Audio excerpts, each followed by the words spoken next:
저는 일본을 그닥 좋아하지 않았었어요. 근데 어쩌다가 제가 일본을 좋아하게 됐냐면 바로 안녕하세요 여러분, 일본을 사랑하는 남자 일사남입니다.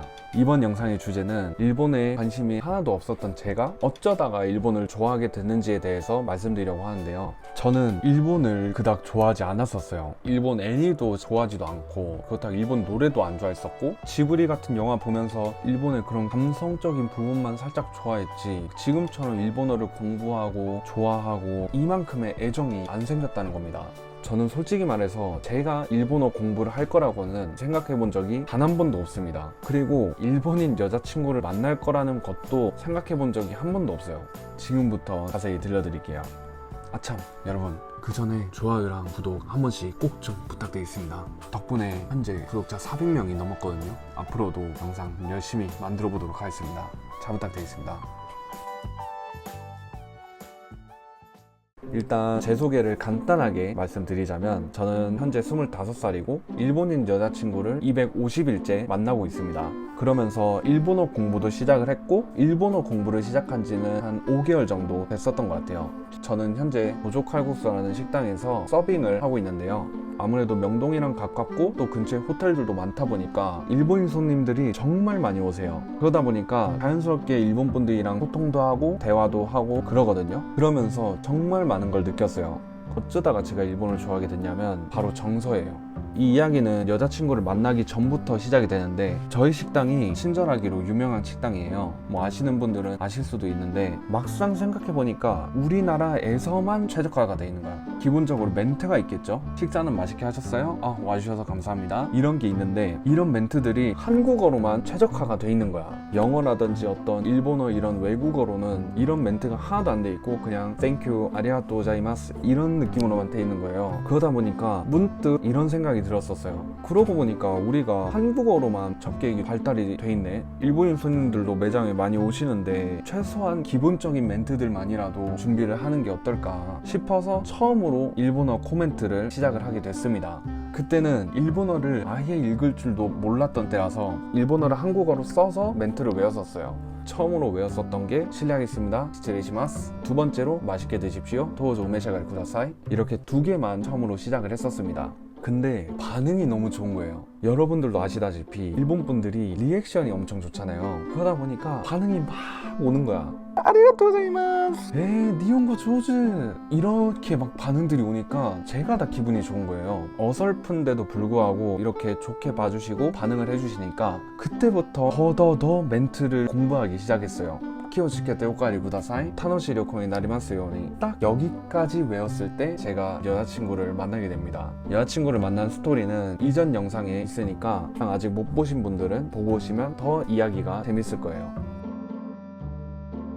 반대로 제가 손님이었어도 기분 정말 좋았을 것 같아요. 예를 들어서 우리가 해외를 갔는데 우리가 들어간 식당에 외국인 직원이 맛있게 해드릴게요, 식사 맛있었어요, 이렇게 하면은 누가 말이 왜 이래? 한국어가 왜 이래? 아무도 안 이러잖아요. 저 같아도 기분이 엄청 좋았을 것 같은 거예요. 저의 일화를 하나 말씀을 드리자면, 20살 때 처음으로 오사카를 갔거든요. 오사카를 갔는데 그때 유니버셜 스튜디오를 갔었어요. 거기서 놀이공원의 직원분들이 우리한테 막 이러는 거야.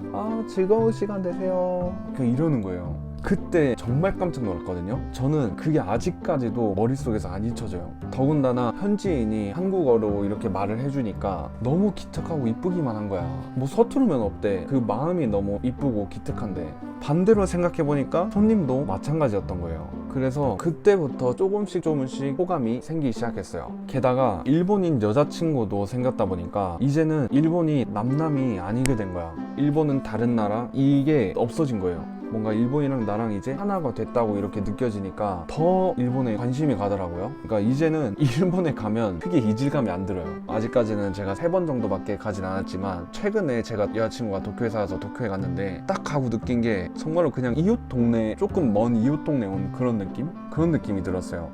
아무튼 이런 일본 분들의 마인드나 태도적인 부분들, 저는 그런 정서가 너무 좋았고 본받아야겠다고 생각을 했습니다. 상대방의 호의에 호의로 답해주고 최소한 앞에서만큼은 예의를 갖추고, 그런 태도적인 부분들이 저는 너무 리스펙했어요. 일본 사람들 앞에서 웃고 뒤에선 뒷담한다 뭐 이런 얘기가 있잖아요. 근데 이것도 잘못된 게 뭐냐면, 일본은 메이와쿠 문화라고 해서 남한테 피해를 끼치는 거를 굉장히 싫어하는 습성이 있습니다. 그만큼 조심해서 행동을 한다는 뜻이에요. 상대방한테 최대한 예의를 갖추고 설령 마음에 안 드는 점들이 있더라도 최소한 앞에서만큼은 예의를 갖춘다. 저는 이렇게 해석을 했고 받아들였거든요. 이게 얼마나 리스펙한 마인드입니까? 인간관계에 있어서 예의가 굉장히 중요한데 그거를 제일 잘 지키고 있는 나라가 일본이라고 생각이 들어요. 저는 이러한 부분은 본받아야 된다고 생각을 합니다. 정서적인 부분들이 확실히 우리나라보다 상향평준화가 돼 있어요. 그걸 여자친구를 만나면서도 느꼈고 또 일본인 손님들을 접하면서도 느꼈습니다. 과거에 한국과 일본 사이에 잊지 못할 아픔이 있는 건 사실인데, 그건 그때 그 시절의 윗대가리들이 나빴던 거지 일본 서민들은 아무 잘못이 없어요. 저희 아버지한테 들었던 건데, 저희 할머니 댁이 충청북도 상촌면 무랄리거든요. 무랄리인데 일제강점기 때 저희 할머니 그 동네가 일본 군인분들의 두거지였대요. 그러다 보니까 일본 군인분들이랑 자주 마주쳤다고 하더라고요. 근데 서로 잘 지냈대요. 막 같이 밥도 먹고 웃고 떠들고 장난도 치고, 더군다나 일본에 돌아갈 때 서로 안고서 울기도 했다고 합니다. 그러니까 사람 사는 거 다 똑같은 거예요. 따라서 저는 일본이나 우리나라는 우호적인 관계를 이어나가야 된다고 생각을 합니다.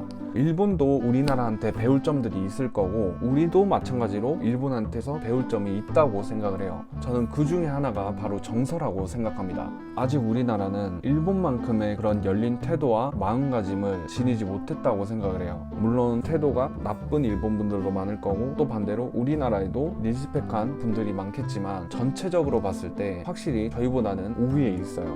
근데 저희는 이 사실을 부끄러워할 필요가 전혀 없다는 겁니다. 지금부터라도 인정하고 받아들임으로써 개선해 나가면 되니까요.